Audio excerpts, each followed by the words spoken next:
ذوالجناح کوئی عام گھوڑا نہ تھا، اسے رسول پاک جیسی ہستی سے لقب عطا ہوا تھا۔ مورخین کے نزدیک اس کا اصلی نام مرتجز تھا، لیکن اس کی غیر معمولی جسامت اور قد و خال کی وجہ سے رسول اکرم صلی اللہ علیہ وآلہ وسلم نے اس کو لقب ذوالجناح دیا۔ بعض مورخین کے نزدیک ذوالجناح اور مرتجز دو الگ الگ گھوڑے تھے، لیکن یہ بات بعض مورخین کے نزدیک بعید قیاس ہے۔ ذوالجناح جسمانی ساخت کے لحاظ سے دوسرے جانوروں سے مختلف تھا۔ اس کی پیشانی پر ایک خوشنما اور چمکدار ابھار تھا۔ مغربی دیومالائی قصوں میں ایسے گھوڑوں کو یونیکارن کے نام سے پکارا گیا۔ حضرت سلیمان کے پاس ایسے گھوڑے پائے جاتے تھے جن کے ماتھے پر ایک چمکدار ابھار یا سینگ ہوا کرتا تھا اور ان کے پر ہوتے تھے جو طاقت پرواز بھی رکھتے تھے۔ بعض روایات کے مطابق وہ گھوڑے جنات تھے جو حضرت سلیمان کے بعد ناپید ہو گئے۔ ہندوؤں کے اتار کالکی کے مجسمے میں بھی اس کو ایسے گھوڑے پر بٹھایا گیا جس کے پر ہیں، اور حضرت کی زوجہ محترمہ نے جب جس گھوڑے کا کھلونا بنایا تھا وہ گھوڑا بھی پروں والا تھا، جس کو دیکھ کر رسول اکرم نے تبسم فرمایا تھا۔ لہٰذا ذوالجناح کی منسوبیت ایسے گھوڑوں سے ہے جن میں طاقت پرواز تھی۔ ایک روایات کے مطابق ذوالجناح کا شجرہ حضرت اسماعیل کے گھوڑے سے جا کر ملتا ہے۔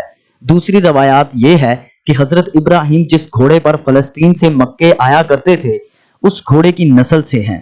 بعض کے نزدیک ذوالجناح بھی جنت کی سواریوں میں سے ایک سواری ہے۔ ایک روایت ہے کہ ذوالجناح کو رسول اللہ کی خدمت میں تحفے کے طور پر پیش کیا گیا۔ واقعہ کے مطابق مصر کے علاقے اسکندریہ کے بادشاہ مقوقس نے رسول اکرم صلی اللہ علیہ وآلہ وسلم کی خدمت میں ایک خاتون سودہ بنت زماں کو ایک بے مثال گھوڑا روانہ کیا تھا۔ رسول اکرم صلی اللہ علیہ وسلم نے سودہ بنت زماں کو عقد کے ذریعے داخل حرم کیا اور گھوڑے کو پرورش کے لیے حضرت علی شیر خدا کے سپرد کیا۔ یہاں یہ بات قابل ذکر ہے کہ ایک بادشاہ اپنے وقت کی سب سے بااثر شخصیت کو جو تحفہ پیش کر رہا ہے لازمی اس میں کوئی خاص بات ہوگی۔ کہا جاتا ہے کہ اسکندریہ کے علاقے میں جو مصر کے شمال اور بحیرہ روم کے جنوبی کناروں پر واقع ہے ایک گھوڑا جو آزادانہ پھرتا دیکھا گیا۔ یہ گھوڑا فسانوی کردار کا مالک تھا۔ بہت سے بہادروں اور مہم جوؤں نے اس کو گرفتار کرنے کی کوشش کی مگر ناکام رہے۔ اس طرح اس گھوڑے کا قصہ زبانوں عام ہو گیا۔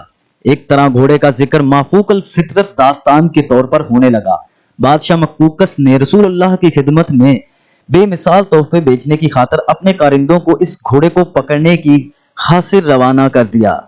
مقوقس کے کارندے اس گھوڑے کو پکڑنے میں کامیاب تو ہو گئے لیکن اس میں سوار ہونے پر ناکامی ہوئی، چنانچہ اس گھوڑے کو اسی طرح رسول اکرم صلی اللہ علیہ وآلہ وسلم کی خدمت میں روانہ کیا گیا۔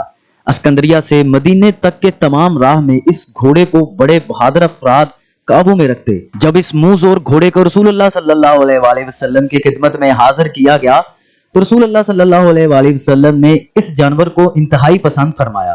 جب رسول اللہ صلی اللہ علیہ وآلہ وسلم نے اس کی گردن پر ہاتھ پھیرا تو اس نے خوشی کا اظہار کیا۔ اس کے ساتھ ہی اس کی منہ زوری عطایت میں تبدیل ہو گئی۔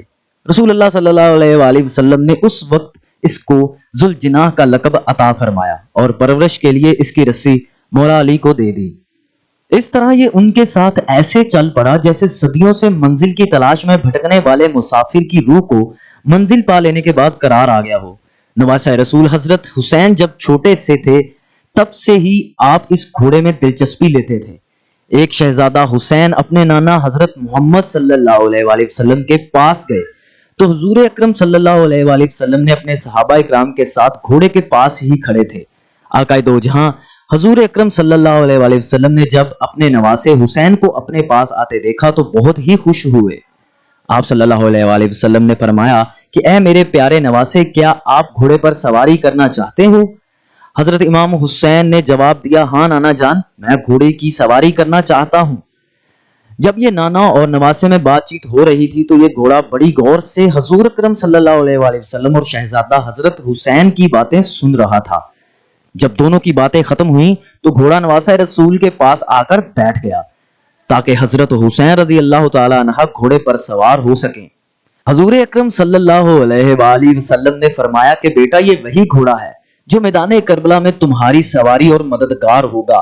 اس کے بعد نبی اکرم صلی اللہ علیہ وآلہ وسلم نے یہ گھوڑا حضرت حسین رضی اللہ تعالی عنہ کو تحفے میں دے دیا۔ اس کے بعد ذوالجناح مولا حسین رضی اللہ تعالی عنہ کے پاس آ گیا۔ میدان کربلا میں مولا حسین رضی اللہ تعالی عنہ پر مشکل وقت آنے پر یزیدی لوگ بھی ذوالجناح پر فکر کرنے لگے کہ کربلا کے میدان میں ذوالجناح کو پانی پینے کا کافی بار موقع ملا، لیکن ذوالجناح نے پانی نہ پیا تھا۔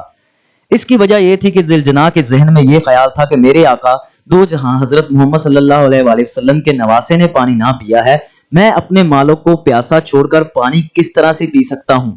حضرت حسین جب میدان کربلا میں گھوڑے سے زمین پر گر گئے تو آپ رضی اللہ تعالی عنہ کا گھوڑا آپ رضی اللہ تعالی عنہ کے ارد گرد چکر لگانے لگا تاکہ کوئی تیر اس کے مالک حضرت حسین کو نہ لگ سکے۔ مولا حسین رضی اللہ تعالی عنہ کی حفاظت کرتے ہوئے ذوالجناح کو اتنے تیر لگے کہ وہ بھی تیر لگنے سے کافی زخمی ہو گیا تھا۔ روایات میں آتا ہے کہ مولا حسین رضی اللہ تعالی عنہ کے گھوڑے نے 60 سے زیادہ یزیدیوں کو قتل کر دیا تھا۔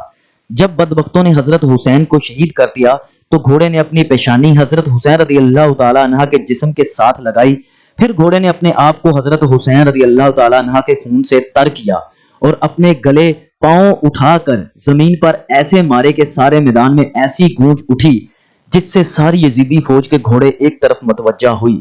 جب سپہ سالار عمر بن سعد کی نظر گھوڑے پر پڑی تو اس کے دل میں فوری لالچ آ گیا کہ اس بہترین گھوڑے کو میں رکھوں گا۔ چنانچہ اس نے فوج کی ایک ٹکڑی کو حکم دیا کہ اس گھوڑے کو پکڑ کر میرے پاس لے آؤ۔ جب فوجی ذوالجناح کو پکڑنے کے لیے گئے تو گھوڑے نے بڑی زور زور سے زمین پر پاؤں مارنا شروع کر دیے اور یزیدی فوجیوں کو اپنے پاس نہ آنے دیا۔ وہ بھی گھوڑے کو چھوڑ کر بھاگ نکلے۔ یہ دیکھ کر عمر بن سعد نے کہا گھوڑے کو اپنے حال پر ہی چھوڑ دیا جائے۔ پھر وہ گھوڑا حضرت امام حسین رضی اللہ تعالی عنہ کے پاس آ کر آنسو بہانے لگا۔ حضرت امام بہیقی سے روایت ہے کہ ایک شخص آپ کے پاس آیا اور آ کر کربلا میں موجود حضرت امام حسین کے گھوڑے کدھر گیا تھا؟ آپ نے فرمایا کہ ابن سعد گھوڑے کو اپنے ساتھ لے جانا چاہتا تھا کیونکہ اس گھوڑے پر حضور اکرم صلی اللہ علیہ وآلہ وسلم نے سواری کی تھی، لیکن وہ گھوڑا حضرت حسین کی شہادت کے بعد کسی کے ہاتھ بھی نہیں لگا تھا۔ گھوڑے نے اپنے آپ کو نہر فرات کے حوالے کر دیا کیونکہ وہ ایسا گھوڑا تھا جس پر امام حسین کے بعد کوئی بھی سواری نہ کر سکتا تھا۔ زخموں سے چور، آنکھوں میں آنسو لیے گھوڑا نہر فرات میں گرا اور دیکھتے ہی دیکھتے ابن سعد کے سامنے گھوڑا غائب ہو گیا۔